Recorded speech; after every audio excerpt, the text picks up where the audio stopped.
आज हमने रिस्क ले लिया सुबह सुबह इस रास्ते का, क्योंकि अमूमन ये कोई सही रास्ता प्रॉपर लग नहीं रहा, सिर्फ हल्का सा बीच में से छोटी सी क्या कहते हैं, लेकिन ये जो ऊपर चढ़ने वाली चीज़ नज़र आई है ना, यहाँ कुछ उम्मीद की किरण फूटी हुई नज़र आ रही है।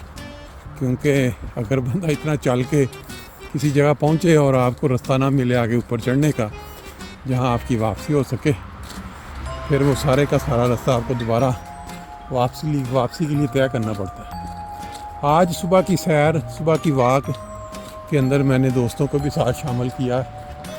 चलें, जो नज़ारे हम यहाँ देख रहे हैं जर्मनी फ्रैंकफर्ट के साथ मिले हुए रास्तों के, उसमें दोस्तों को भी शामिल कर लें जी।